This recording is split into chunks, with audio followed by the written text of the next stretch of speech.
रघु, सुन रहे हो या उस फटे हुए कपड़े में ही मुंडी घुसाए रखोगे? सुन रहा हूँ भाग्यवान, सुन रहा हूँ। बस ये आखिरी छेद बंद कर रहा था। सोच रहा हूँ कल थोड़ी मिट्टी लाकर छत लेप दूं। मिट्टी? अरे मिट्टी तो मेरी किस्मत में लिखी है, जो मैंने तुम जैसे बुनकर से शादी की। पड़ोस की चंपा को देखा है? उसका पति शहर से उसके लिए मखमल की रजाई लाया है, और यहाँ मैं टाट की पौड़ी ओढ़ कर सोती हूँ। कल रात तो एक मेंढक मेरे कान पर कूद गया था। मुझे लगा तुम प्यार से जगा रहे हो। आँख खोली तो वो टर कर रहा था। अरे तो इसमें बुरा ही क्या है? कम से कम कोई तो तुमसे बात करने आया। वैसे भी मखमल की रजाई में वो हवा कहाँ जो हमारी हवादार झोपड़ी में है। हवादार? तुम्हारी हड्डियों को हवादार बना दूंगी मैं। शर्म नहीं आती? घर में खाने को एक दाना नहीं है और तुम्हें मजाक सूझ रहा है? कल बनिए ने उधार देने से मना कर दिया। कहता है तुम्हारा पति तो धागा बुनता है, नोट नहीं। जाओ कहीं से कुछ मांग कर लाओ, वरना आज रात चूल्हे में आग नहीं, तुम्हारी पुरानी लुंगी जलेगी। अच्छा बाबा, शांत हो जाओ, मैं कुछ करता हूँ। ईश्वर पर भरोसा रखो। ईश्वर भी उन्हीं की सुनता है जिनके पति कामचोर नहीं होते।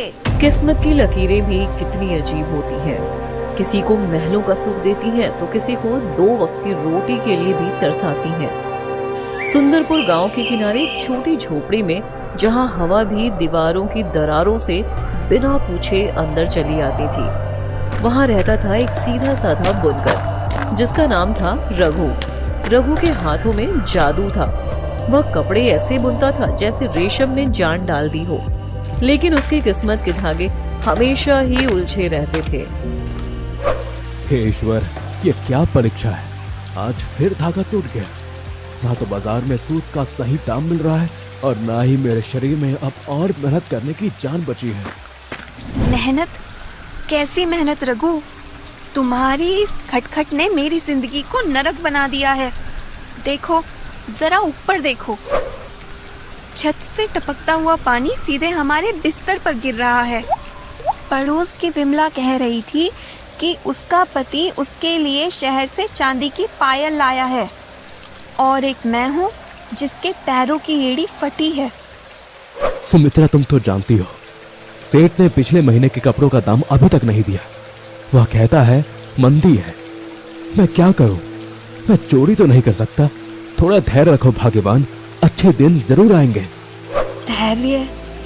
पिछले 12 सालों से मैं इस धैर्य को ओढ़कर सो रही हूँ और इसी को ही खाकर जी रही हूँ। तुम्हारे अच्छे दिन शायद तब आएंगे जब हम दोनों भूख से मर जाएंगे। आज घर में एक मुट्ठी चावल नहीं है। अगर कल का राशन नहीं आया तो हम दोनों को जहर खाना पड़ेगा। मुझे अब तुम्हारी इन झूठी तसल्लियों पर कोई भरोसा नहीं रहा। सुमित्रा सही कह रही है। मेरी ईमानदारी मुझे और मेरे परिवार को सिर्फ दुख दे रही है। इतनी रात को कौन आया? कहीं बनिया उधारी मांगने तो नहीं आ गया? बेटा, बहुत भूख लगी है। 2 दिन से पानी की बूंद भी हलक से नीचे नहीं उतरी। मैं कई दिनों से भूखा हूँ। अगर एक रोटी का टुकड़ा मिल जाता तो। अरे कह दो, यहाँ लंगर नहीं चल रहा। खुद के लाले पड़े हैं और यहाँ नवाबों को मेहमान नवाजी करनी है। बाबा आगे जाओ, यहाँ तो चूहों ने भी आत्महत्या कर ली भूख से। चुप करो सुमित्रा, अतिथि देवो भव। बाबा आप अंदर आ जाइए, मेरे हिस्से की रोटी बची है, आप वो खा लीजिए। हाँ खिला दो, खुद हवा खाकर सो जाना। कल को मैं भी हवा खाऊंगी, परसों हम दोनों गुब्बारे बनकर उड़ जाएंगे। रघु ने भिखारी को रोटी दी और अचानक एक तेज रोशनी से झोपड़ी जगमगा उठी। भिखारी वन देवता के रूप में प्रकट हुए। रघु, मैं तेरी दरिया दिली से बहुत खुश हूँ। जिस घर में खुद तंगी हो वहां से दान मिलना दुर्लभ है। मांग, क्या मांगता है? सोना, ढेर सारा सोना और एक बड़ा महल, और हाँ, चंपा से भी अच्छी साड़ियाँ, और मेरे लिए एक नौकरानी, और पुत्री, धन तो आता जाता रहता है। मैं तुम्हें वो दूंगा जो तुम्हें मुसीबत से बचाएगा। जादुई हथौड़ा, यह लो, मेरा पुराना लोहे का हथौड़ा। अगर तुम इसे किसी के हाथ में थमा दोगे तो वह व्यक्ति इसे तब तक नहीं छोड़ पाएगा और तब तक कीले ठोकता रहेगा जब तक तुम उसे रुक जा ना कहो। जादुई चटाई, यह पुरानी चटाई, जो भी इस पर एक बार बैठ गया वह तुम्हारी आज्ञा के बिना अपनी जगह से 1 इंच भी नहीं हिल पाएगा, चाहे वह कितना भी शक्तिशाली क्यों ना हो। जादुई संदूक, और यह छोटा सा संदूक, इसके अंदर तुम जिसे भी जाने को कहोगे वह उसमें खींचा चला जाएगा, चाहे वह इंसान हो, जानवर हो या कोई आत्मा, और जब तक तुम ना चाहो वह बाहर नहीं आ सकता। है? ये क्या है? कबाड़? अरे ओ देवता जी, अगर मजाक ही करना था तो बता देते। ये जंग लगा हथौड़ा लेकर मैं क्या करूं? माथा फोड़ूं अपना? हमने सोना मांगा था, ये लोहे का कबाड़ नहीं। मूर्ख स्त्री, यह कबाड़ नहीं, तुम्हारी सुरक्षा का कवच है। इनका प्रयोग समय आने पर करना। तथास्तु। लुट गए, बर्बाद हो गए, एक तो रोटी भी गई और बदले में मिला क्या? ये कचरा। रघु, फेंक आओ इसे बाहर, मुझे ये मनहूस चीजें घर में नहीं चाहिए। नहीं सुमित्रा, प्रसाद समझकर खा लेते हैं, क्या पता कब काम आ जाए। अगले दिन रघु जंगल में लकड़ियां काटने गया और बहुत उदास था। सुमित्रा सही कहती है, ईमानदारी का अचार डालू का क्या? काश कोई चमत्कार हो जाए।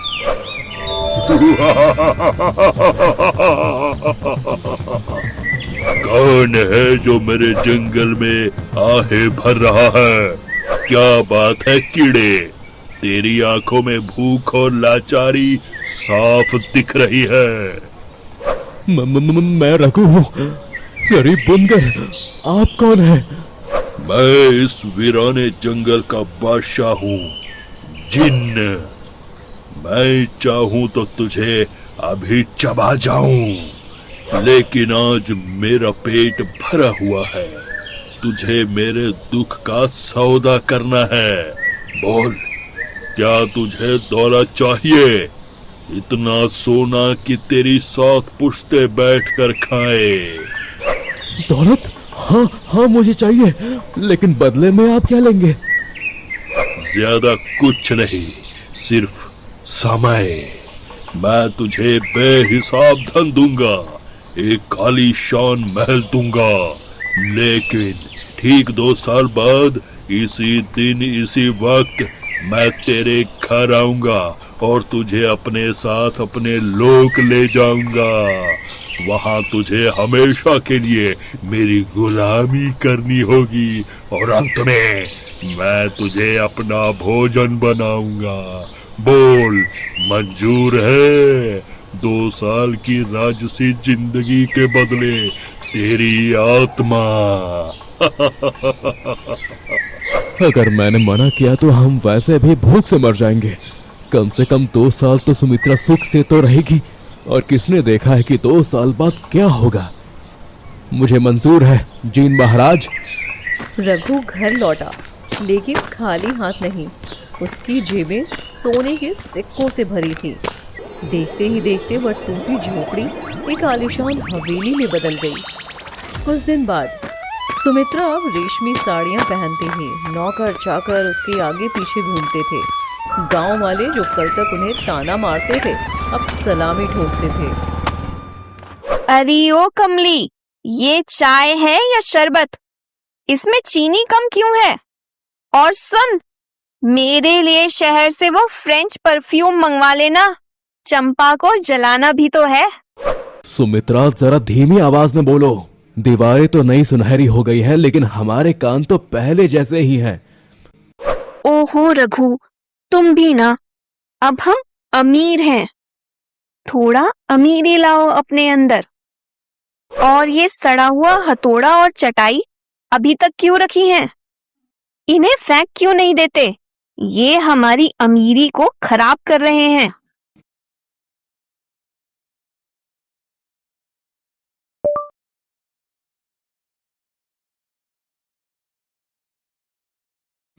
सुमित्रा, हर खुशी की कीमत चुकानी पड़ती है। तुम अभी बस इस पल का मजा लो। समय बीतता गया। 1 महीना, 1 साल और फिर वो भयानक तारीख नजदीक आ गई। 2 साल पूरे होने वाले थे।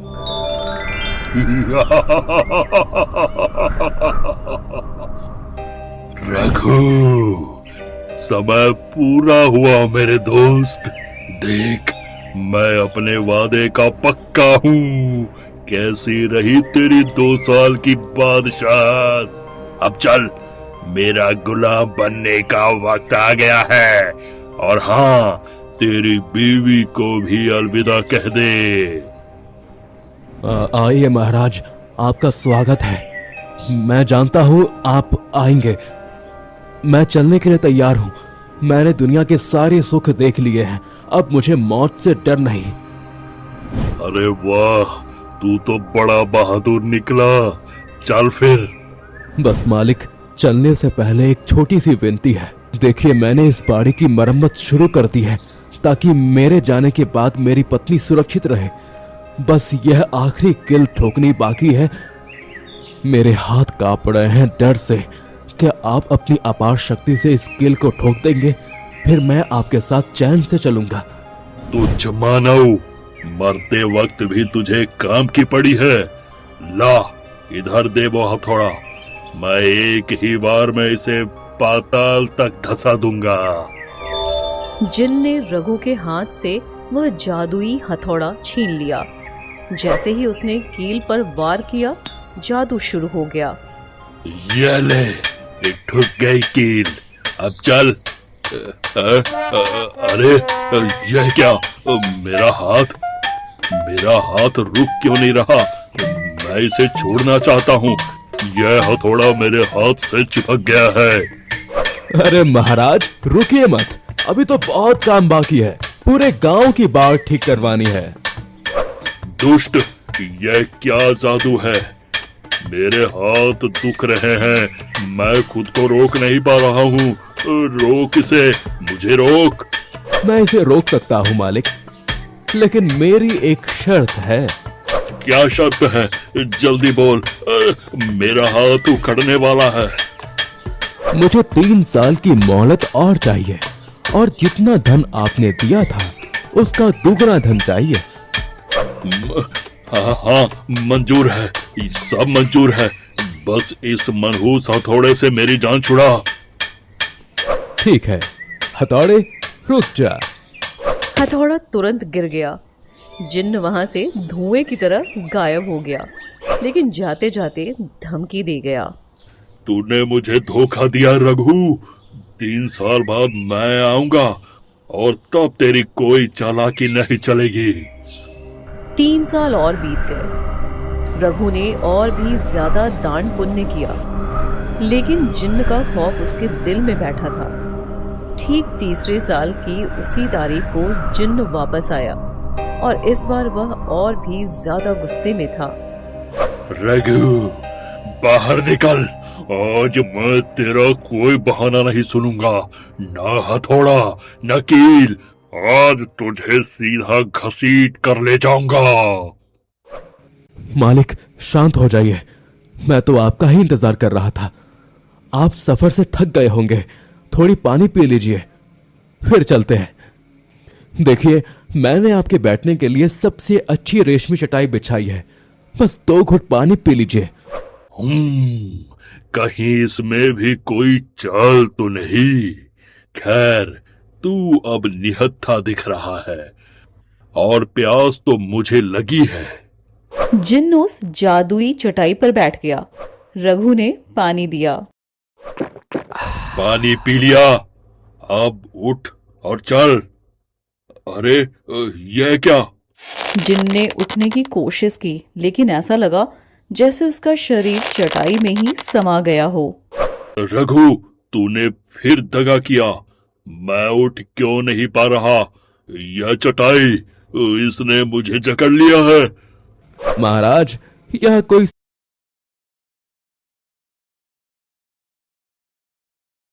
साधारण चटाई नहीं है।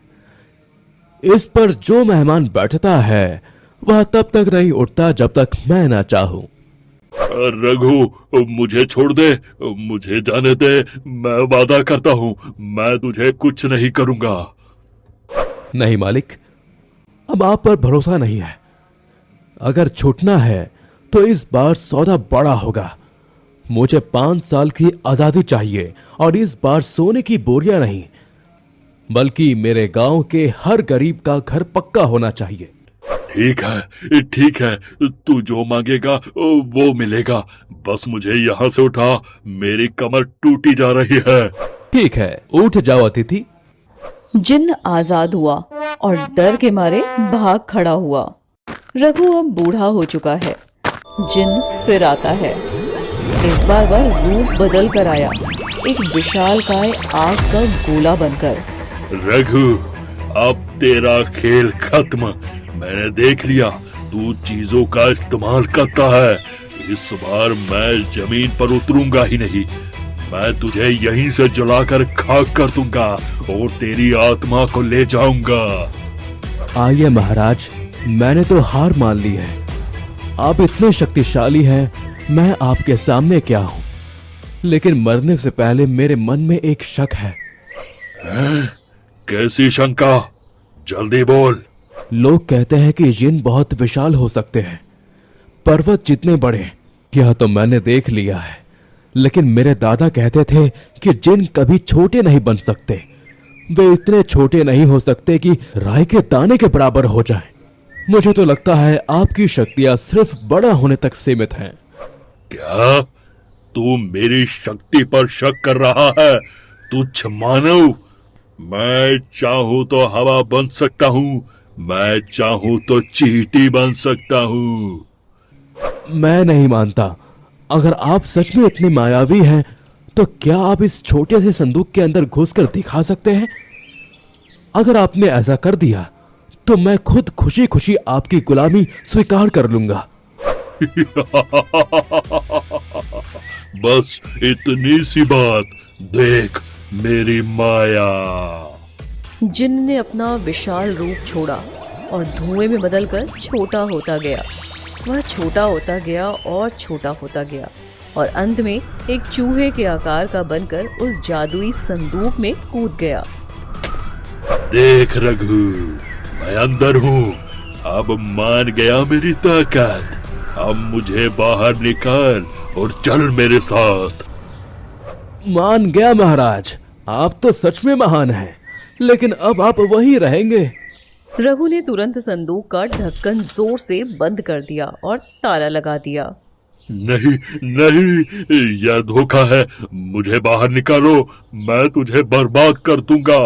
रघु, खोल इसे। चिल्लाते रहो जिन। वन देवता ने कहा था कि इस संदूक से मेरी मर्जी के बिना कोई बाहर नहीं निकल सकता। अब तुम इसमें तब तक रहोगे जब तुम अपनी शैतानी फितरत छोड़ नहीं देते, या शायद हमेशा के लिए। रघु ने वह संदूक उठाया और उसे गांव के पास बहने वाली गहरी नदी के बीचों बीच फेंक दिया। क्या वह सच में चला गया स्वामी? हाँ सुमित्रा, बुराई चाहे कितनी भी ताकतवर क्यों ना हो, बुद्धि और धैर्य के आगे घुटने टेक ही देती है। वन देवता के वो बेकार लगने वाले उपहार ही हमारी असली दौलत है। और इस तरह एक साधारण बुनकर ने अपनी चतुराई से मौत को मात दी। रघु और सुमित्रा ने अपनी बाकी जिंदगी सुख और शांति से बिताई, लेकिन उन्होंने कभी अपनी दरियादिली नहीं छोड़ी। वे समझ गए थे कि सच्चा धन सोना चांदी नहीं बल्कि संतोष और बुद्धिमानी है। तो दोस्तों, यह थी रघु की होशियारी और सुमित्रा की तकरार। अगर आपको रघु की बुद्धिमानी और सुमित्रा की कॉमेडी पसंद आई और इस वीडियो ने आपके चेहरे पर मुस्कान ला दी, तो इस वीडियो को अभी लाइक करें। आपका एक लाइक हमें ऐसी और भी मजेदार कहानियाँ लाने का हौसला देता है। हमारा आज का सवाल, अगर वन देवता आपको 3 वरदान देते तो आप रघु की तरह बुद्धि चुनते या सुमित्रा की तरह सोना चांदी या फिर कुछ और? नीचे कमेंट में लिखकर हमें जरूर बताएं। इस कहानी को अपने दोस्तों और परिवार के साथ शेयर करना ना भूलें, ताकि वो भी जान सके कि पुराने कबाड़ की असली कीमत क्या होती है। और हाँ, अगर आप ये चाहते हैं कि ऐसी ही रोमांचक, डरावनी और हंसाने वाली कहानियाँ सीधे